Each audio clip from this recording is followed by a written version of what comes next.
สุดท้ายเกมโดนเริ่มครับสุดร่มดีหรือว่า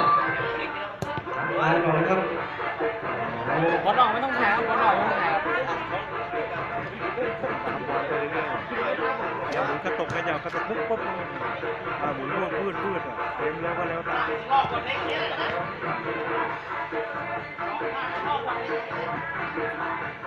อะไรสีแดงครับโลกดี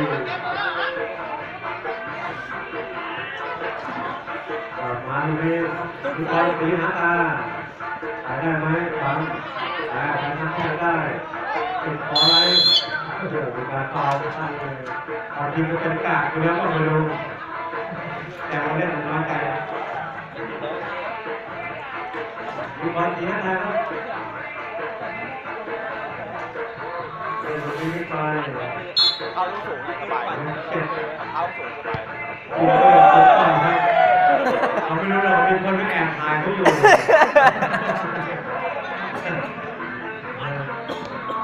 เถียงไม่ได้หลักฐานมี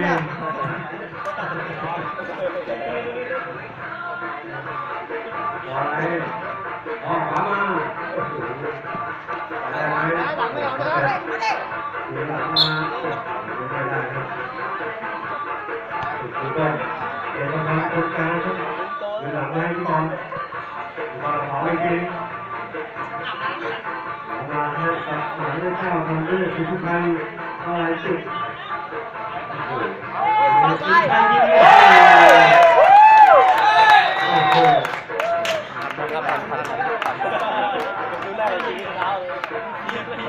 ยิงลูกเรือหลักได้เหรอ9ครับติดไทยมาลายติดกันตัวเองเห็นหรือเปล่าว่ามีคนแอบถ่าย1-0ครับเอาเลยเอาเลยอะไรโดนทัดทำเลยครับแต่มาดูนี่ไอ้ประมาณคนกลางโอ้โหกูว่าถ้ามึงชนะกูเสียเหล้าอีกแล้วขายิงเข้าพี่เสียเลยน่ะไอ้ที่ราคาแข่งไงน่ะขายิงเข้าพี่เสียเลยโดนราคาเลยกูบอลเข้ากลางไปโอ้ดูไปต่อเขาบอลไปที่4เกี่ยวไหมอาไทยเกี่ยวจำไปสาวทีมมาได้ไหนข้อมูลไปสาวทีมบอลได้พ่อเล่นได้บอลดีครับเป็นคนสักสมบูรณ์ซับสักขาวเลยไอ้กับคนไทยเกี่ยวกันกันครับไทยมาสอนสักเกี่ยวได้ไหม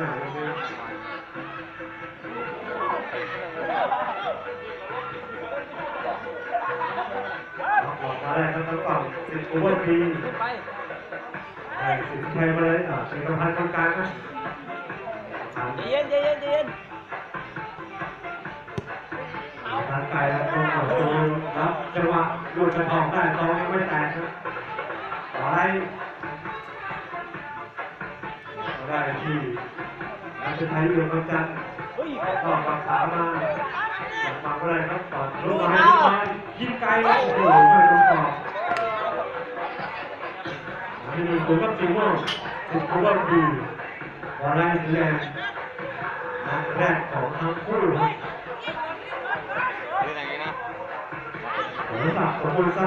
กูไม่ได้ดูบอลมันเลยนะตอนนั้นสวย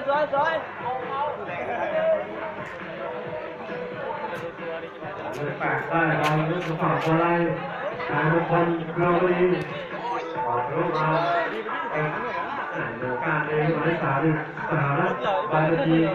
ไอ้คำมันจะยิงว่ะโคตรเลยขอบคุณตากล้องสุรศักดิ์คงคอง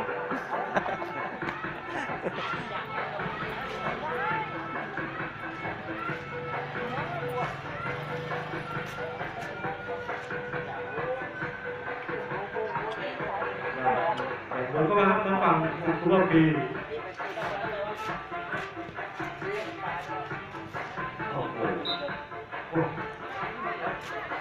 สุรปีถึงหมดเลยแรงซ้ายเอาขบวนสาวตรงฝั่งนี้ครับ วิศนุโอทองฝากต่อของขวาเลยไม่สมต่อเลยเกิดไปเลยอะไรแกมออกมายกยาวเลยเลย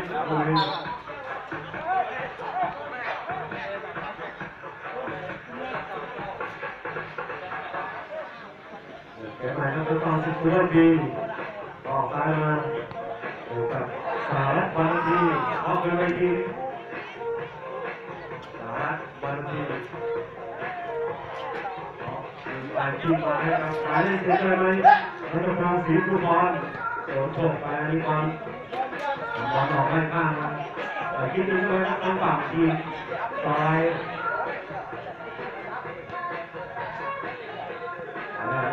ถ้าตัวแทนอยู่ประจันไม่ทันคุณนะครับผม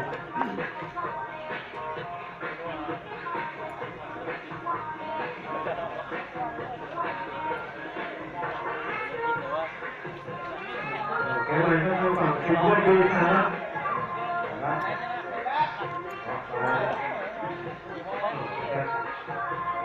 เท้าสู่เท้าจ่ายกันเป็นที่มาเกือบไปตัดเจ็บข้อในประตู2-8หรือว่าเป็นตรงต่อครับโชคดีรอเลยไทยยิงไกลเป็นประธานคนกลาง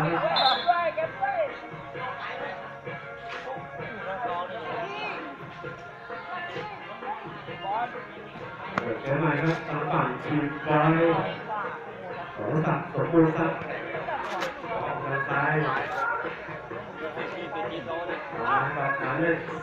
ไปได้ไหมแต่ได้หรือทีมซ้ายหักข้อพวกมึงทำไมล้มกันบ่อยจังวะกัดล้มทีมุมทางฝั่งล้างทีมบอลโอ้โหโดนที่สองต่อตรงนี้ออกด้านข้างนะสามารถสมบูรณ์ครับ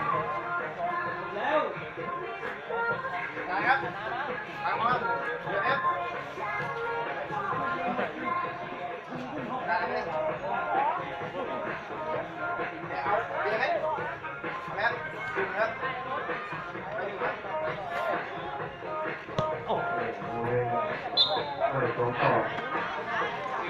วันนี้ถือว่าได้รับสิบทุกปีเสื้อสีม่วงหัวไล่สีแดงคู่สุดท้ายในวันนี้ครับได้ทั้งคู่นี้เป็นวันคนกลางโอ้โหมีที่บอลขาขวาทิ้งไกลโอ้โหไม่ได้ครับสลับเกี่ยวไม่อยู่เอาไม่ลงก็สามารถสมบูรณ์ครับน้ำอยู่ครับเป็นลูกโมทองมาที่เป็นวันคนกลางกลายเป็นคนกลางมีบอลขึ้นไปได้ไหมถามไม่รู้ว่าได้ครับระหว่างสองตามมาได้ไหมไม่ได้ครับตรงนี้ออกเกินหลังว่าจะเป็นตัวเลือกติดตัวเลือกดีและจะเป็นสีฟูมองประกาศออกไป1-0เดินก็สีม่วงนำที่แพ้ว่าอะไรสิวันนี้เราไปงานอีกคนเดิมนะครับแถวสามไม่ได้แถว ไม่ สา ตั ม ดเลยตัวไทยอ่ะตัดไปเลยดีแล้วไทยแต่กูว่าไม่ดีท้ายตัดการฟาวเกิดขึ้นมาครับ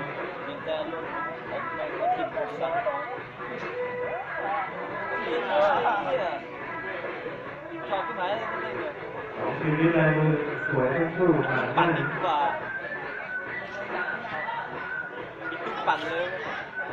ปั่นสีฮันดาลองทีปั่นไปเลยเหมือนเดิม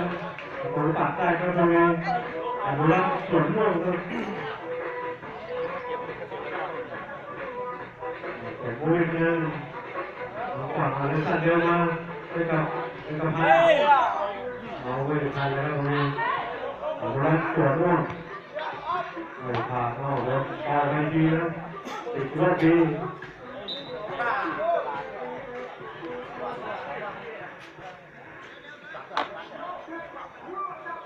เล่นทางมาที่โอ้เกี่ยวไม่ได้รัดไกลเลย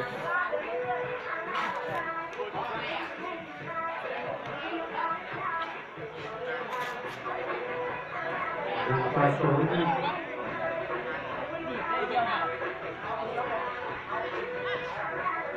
็กประพันธ์ ไอ้ตัวท้ายอ่ะยันเหลืองนี่ เอาลงบอลอะไรแก้มาได้ครับโอ้กลับเร็ว สไลด์สไลด์ เดี๋ยวผมเลยล่าสุดปัดผมอารมณ์นั้นที่ต่อได้ดีที่สหรัฐไปยืนบางทางแล้วก็ดูขอถึงขอให้ได้เลยครับ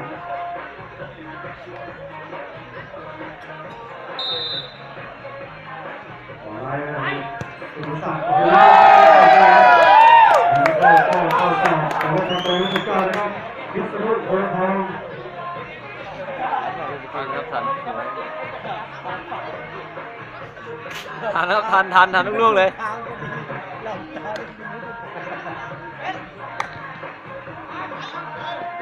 จังหวะโต้กลับแล้วทำไงแทกมาให้กับ เอาตัวเรื่อง ส เอา หรัฐตัวสัตว์โอ้โหเข้าเวียดนามไปทั่วโลกเลยโอ้โหประตูนี่เก่งขนาดไม่ธรรมดาเลย เจ็บตู้เจ็บตู้เจ็บตู้เจ็บนะ ตูเจ็บอ่ะ เจ็บเข้าไปหาดูประตูหน่อยครับ ตูเจ็บ ดูประตูหน่อยครับดูประตูหน่อย ให้พูดแล้วไปดูข้างพวกเจ็บ ดูที่ไหนครับ โอ้โหเซฟมันเสี่ยงชีวิตถวายกายถวายชีวิตการบอลดีบ้านเราใช้สักผ้าทุกวันแล้วก็เล่นกันมาล็อกแน่เนี่ยลูกเล่นอันตรายประตูอ่านบอลเล่นทันหัวสายตาไวดีมาก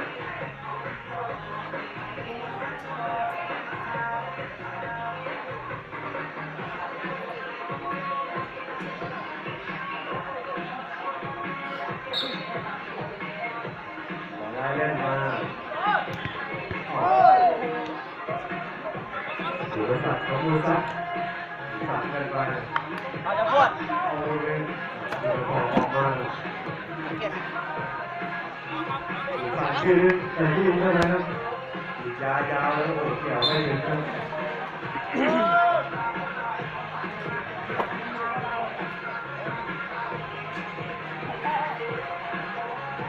โอเคนะครับทางฝั่งสิบหัวปีที่สหรัฐมาที เอาลง มาให้กับ ยิงไป ซ้ายไม่ได้ก็คือที่ใครเมื่อไรจุดโอ้โหแรกของคนนี้นะครับหมายเลข 9ไปนั่งอยู่ครับสีม่วงสิบหัวปีสีแดงปล่อยเปิดไปมาโอ้โหมาได้ตรงนี้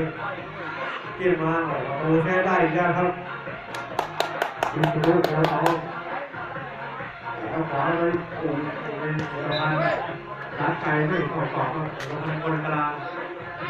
เดี๋ยวครับอนุรักษ์ตัวพวกสาวตัวกว้างมาเอาเล่นกัน2 คนนะเอาป้องมาอยู่ที่ใคร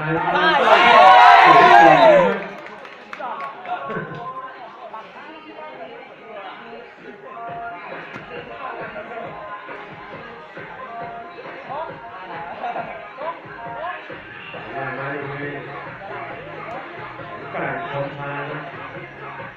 เอกพันธ์บอกขวาเลยโอ้โหชนมาแล้วเรื่องพวกจะมาโผล่โดนชน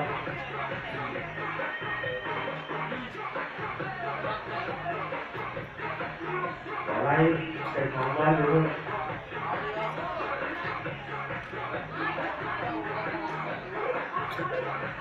ทำมาเอาไว้ถ้าดู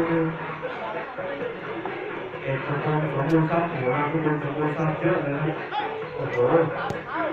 ดีคนวันเราได้ครับเอกสมบูรณ์เวลาไม่ได้สูญสัตว์สมบูรณ์ทรัพย์ผมบอกสิ่งที่เราต้องทำสิ่งที่เราโดยสมบูรณ์ไม่ได้สมบูรณ์ทรัพย์ตอนนี้เก็บ ไม่หลังเลย สั่นแล้วมาให้กับสหรัฐมาทันที ทันไว้ โอ้สินค้าได้จิตตลาดจิตกลางนะเดี๋ยวเป็นค้าได้ครับตรงนี้อยากอยู่เพื่อนกันครับเป็นคนสวยสูงแล้วก็ได้บุกเพื่อนเป็นหมายเลขสิบเอ็ด เฮ้ย ไม่ลงเอ้า โดยเป็นโดยต่อมันให้เพิ่มแล้วก็ให้เพิ่มก็ได้สวยแล้วมีสองนัดมาที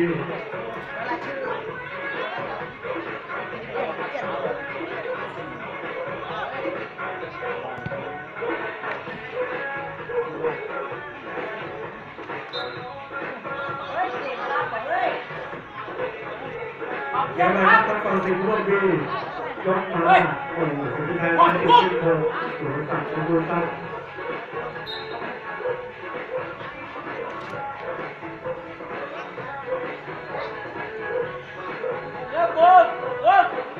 เวลาแรกช่วงท้ายเกมสุดสักดิ์สุดสักดิ์สมบูรณ์ทรัพย์โอ้ยไอ้ที่โดนเอาไปแสงโดยใหม่สมบูรณ์ทรัพย์ ลงก่อนลงก่อน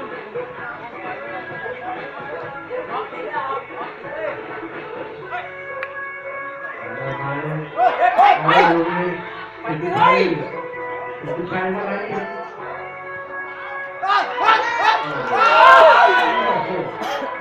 อ้าวต่อเลยครับทีนี้สารสมบูรณ์ครับ ลงดิเฮ้ย จริงใจจริงจริงสมบูรณ์ครับมีคนสังสมบูรณ์ครับมีสุสักสมบูรณ์ครับเอกพลสมบูรณ์ครับสารสมบูรณ์ครับโดยเป็นสมบูรณ์ครับ ออกทิศเลย ทุกคนสมบูรณ์เอายังไงเนี่ยเอาทันเลยข้าวงานแล้วออกไปเลยนะเปิดทางเกมครึ่งเวลาแล้วถึงตัวมีสีม่วงอยู่แล้วดีหนึ่งต่อศูนย์หรือสัก ตุ๊กพวด จริ อ่ะ งเพราะว่าประมาณคนกลางโอ้โหตัดพาดีด้วยกันออกมาด้านข้างให้กับนิกรออกต่อมาที่นิกรสีน้ำตาลการใช้ก้อยติดร้อยตัดก็ได้ที่หมายเลขสี่ครับแล้วคนไทยเกี่ยวทำกันปัจจุบันคนกลางบล็อกไว้แค่ครับวางทางบอลครับชุดลูกบอลทองอีกสองตัวมาที่เอ็นอยู่ที่ใครมาอะไรจิตทางถึงก่อนแล้วโอ้โห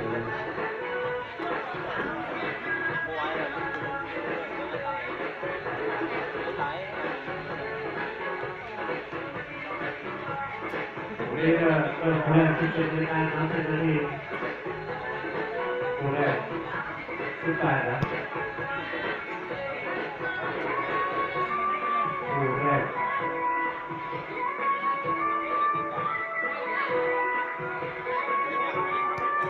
5 โมงเย็นวันนี้เราพูดรู้สึกแค่ว่า17 นาฬิกา 5 โมงเย็นนะครับมากันเร็วๆจะได้ไม่เล่นตัวกันสุดท้ายเกมสุดๆไปทั้งไปนะ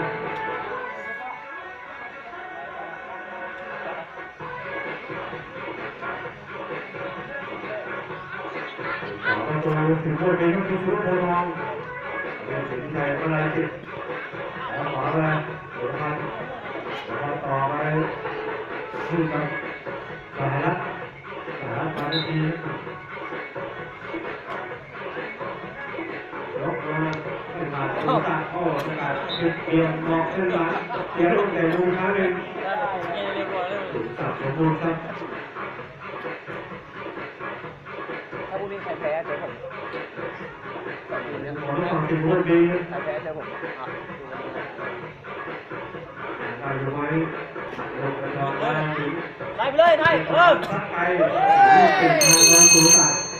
แล้วก็เวลาการแข่งขันขึ้นเวลาแรกพอดีผมก็บอกว่าถือว่าเราเป็นคนเวียนนานอยู่เกิดประโยชน์จากการก้าวให้จบที่ใครอะไรจุดแต่ถ้าจะสู้มาจนครึ่งเวลาหลังสองครับ